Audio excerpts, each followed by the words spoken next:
Brinkerhoff is the ISKA U.S. welterweight champion and the former FFK world welterweight champion with a record of 27 wins, 1 loss, and 2 draws, 14 KOs. And Victor Vargotsky would appear to not be quite as experienced, but with a record of 13 wins, 2 losses, 8 KOs. But here we go, round 1, third fight of the evening. Vargotsky sure looks intent. Ernie Reyes Jr., you've seen a lot of these fights, either as a participant in the demonstration portion of it or full contact with your father. So give us some comments about this as we go. Oh, well, like I said, Victor looks very intense, and he looks very strong, but Chris is, I've had the pleasure of watching Chris, and he seems very calm and being able to handle it very well. I know that his boxing skills is very good, so we'll just have to see. Well, Bob Wall and I were commenting in some earlier rounds that it's very beautiful to see fighters put together hand combinations and then back up and use their feet in the combination. Nice spinning back kick by Victor Vargotsky. Brinkerhoff didn't seem to respect it too much. It didn't even change the expression on his face. It's just unusual. I haven't seen too many Russians throw spinning back kicks. Well, they must have learned that watching Bill Wallace films. Well, they got a great teacher in the great Bill Superfoot Wallace. I saw Bill Wallace actually throw a spinning back kick in his retirement fight against Bob Biggs. First one in his career, and it actually landed. Didn't hurt, just landed. Well, he'd have been thrilled about that. The coach of this team, this Commonwealth of Independent States team, or the All-Eurasian Kickboxing Federation team, is Andrei Kristov. He himself is a former 2-time Soviet national karate champion.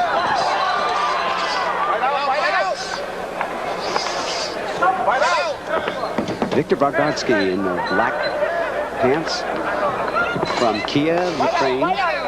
And he's fighting the U.S. champion, Chris Brinkerhoff from Fremont, California. And the first round is over. Oh, Victor definitely was aggressive the first round. And he did land a few shots, but it didn't seem to be affecting Chris really that much. As we look at action from that round, you see Victor Vargotsky is just relentless in his pressure as he almost puts Brinkerhoff through the ropes. Axe kick, and those nice round hand, right hand by Victor Vargotsky. Brinkerhoff is in trouble, big trouble. The referee's giving him an 8 count. Yes, it is an 8 count. We're ready now, round 4. In the white pants, Chris Brinkerhoff. In the black pants, wearing the CIS for Commonwealth of Independent States, Victor Vargotsky. And I apologize, Victor, if I pronounced your name wrong. Ooh, a right leg and a right hand.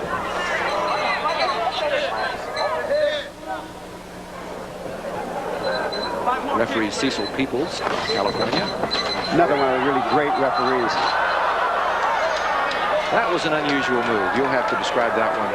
I'll tell you, that was one of those spin around the ropes for Chris Brinkerhoff. Unfortunate, because that kind of thing takes a lot of energy out of you. He seemed to take it in stride. He didn't let it upset him, so maybe he wrote it down. That spinning back fist has been attempted 3 or 4 times and make that 5, and it hasn't landed yet, but if it does a lot of damage.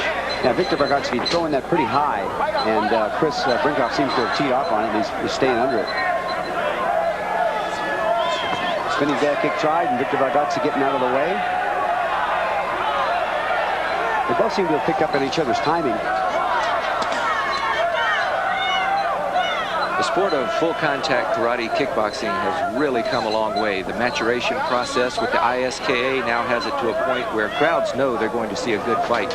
If the ISKA is sanctioning a fight. Oh, nice uppercut by Chris Brinkerhoff. You're absolutely right. The ISKA is just a fabulous sanctioning body. They really have done a professional job of bringing this sport up. Now, that's the kind of thing we need to see more of from Brinkerhoff, who expects to win this fight. That was a real nice uppercut. He's gotten a little more respect from Victor Vargotsky. Bob, Chuck Norris is coming out with a new movie, Sidekicks, and I understand that we may be able to see your smiling face in that picture. That's right. I play a pivotal part. I'm a very important official in that. That's a great film, an absolutely excellent film. I am just absolutely ecstatic for Chuck. He worked long and hard to bring that project to fruition. Probably a PG rated, but it's just one of his best films. That's the end of the 4th round, and we had some action at the end of that round. I believe if I had to, and I don't know whether I want to stick my neck out, but I think Brinkerhoff may have won that round. I agree. I clearly believe that he was a lot more effective. He seemed to started to neutralize Victor's timing, and he caught him with a couple of good shots in there, and he's starting to do more of what he's got to do. Well, let's slow down the action so we can see exactly how Brinkerhoff got in this embarrassing position. He threw a good kick and caught his foot on the rope and almost fell out of the ring. Vargotsky, on the other hand, got tagged, almost went down, but he was just slipping.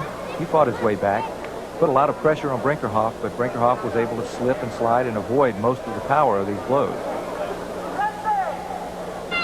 Clearly the fighters are much better today than we were then, but I think we get a little credit for giving them the berth. Here we go with round 5. Viktor Vargotsky from Ukraine, representing the Russian team, and his opponent from the United States, Chris Brinkerhoff, in the white. Round 5 in a close fight. I didn't realize I was sitting here with a pioneer. Pioneer of the sport of full contact karate. And very glad to be here in Las Vegas with you, Bob. Well, I was honored to be a member of the world professional team that started full contact karate, and so I'm pleased, and it's nice to see it's, you know, the descendants, if you will, even improving it. Nice left hand by Viktor Vargotsky. As you're saying that, Victor is really getting serious in this round. He wants to take the fight to Brinkerhoff. He's done more damage in this round in the early seconds than he did in the entire 4th round. No question about it. I'm sure his corner told him that he better open it up a little bit. He slipped. I don't believe he was hit by anything. His foot slipped out from under him.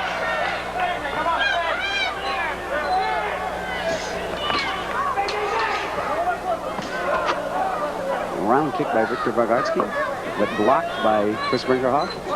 Well, in my humble opinion, he's trying to set up that spinning back fist way too much. He should stand in there toe-to-toe and fight. You can see him turning his back, wanting to throw it even more often than he actually does throw it. No question, and I think that's one of the reasons Brinkerhoff has been able to pick him off. His timing is just a step inside each time. There it is again, and that one did not land on the glove. That one stunned Brinkerhoff, but I believe it was a forearm that landed on the side of his jaw. It's just the way I saw it. Again, Chris Brinkerhoff stepping in to try to neutralize it. But there's a cut on Viktor Vargotsky, and that was caused by that left hand. So we got to stop. The referee's stopping the fight to check the cut. Hopefully this won't stop the fight, because it'll be a shame to see it stopped at this point. Well, when a cut is directly over the eye, the blood can drip into the eye, causing blindness. He doesn't see the punch coming. He could actually lose an eye. So for the safety of the fighters, the doctor has actually stopped the fight, awarding the win by technical knockout to Chris Brinkerhoff. Ladies and gentlemen, on the advice of the ringside physician, Dr. Flip-Omansky, referee Cecil People stops the bout at 1 minute, 48 seconds of the 5th round. The winner by a TKO and still ISKA International Super Welterweight Champion, Chris Brinkerhoff.